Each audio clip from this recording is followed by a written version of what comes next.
So I want to talk about a very common wrong view about attainments. This is like almost everybody has this view. Attainments that are something that happens to you. I don't know how they imagine it happening, but maybe Lord Buddha just comes down from the sky and gives you the attainment. Maybe something like that.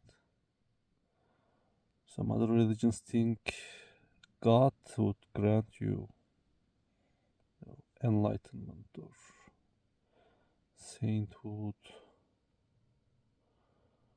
If even God gives you the attainment, or somehow it just happens to you by external forces that you can't fathom, then what is uh, the what is your confidence that they won't take it away? How do you know?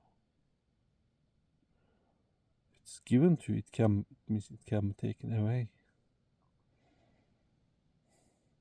So I think even the word attainment has that kind of, I don't know, implication maybe.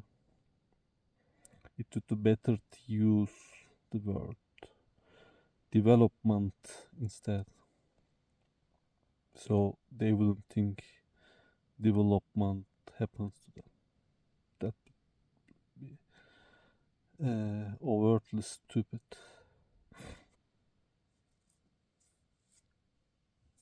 So you have this 10-story building.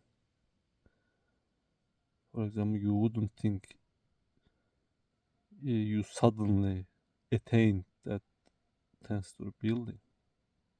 It must have been built by you in this case.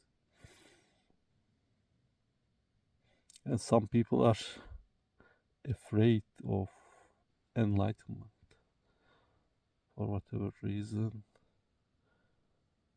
They don't even have the base of the building. They didn't even dig, like, start digging a hole for building a base.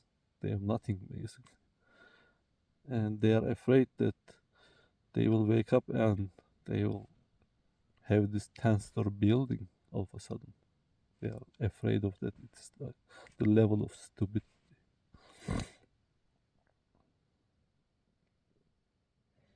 They are afraid that they will lose things that they don't want to, let go. For example, a person asks that if he developed jhana, would he be like automatically become an anagami? I guess he was afraid of losing that sensual attraction or something. But you don't really automatically get anything. You don't. You can't even get jhana without seeing the danger and non-value in sensuality, sensual pleasures. So if you're like afraid of not having those pleasures, I mean, there is no possibility that you will attain anything really. You won't have jhana, you won't have stream entry. You won't have anagami. It's impossible. You don't even like have the right attitude towards those attainments.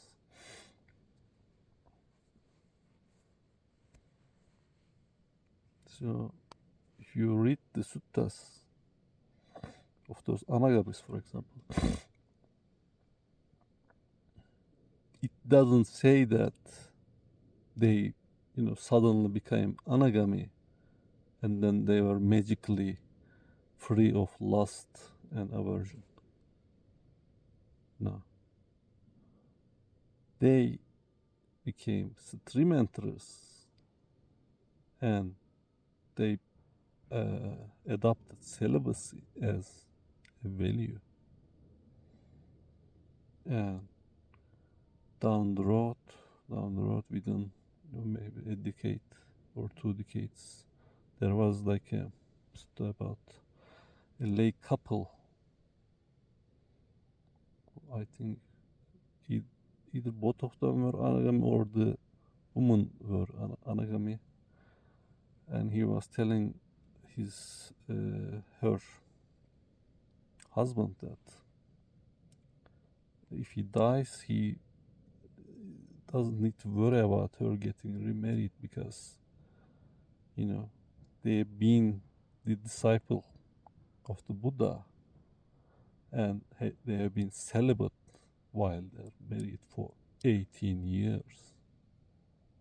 So in that period of time, she became anagami. We don't know when, maybe after 15 years of being celibate, she finally became free of lust. We don't know, but it can be like that. You must take that up. First, you must understand the danger, the non-value. Then you adapt the value of celibacy, non-sensuality. You must live in that.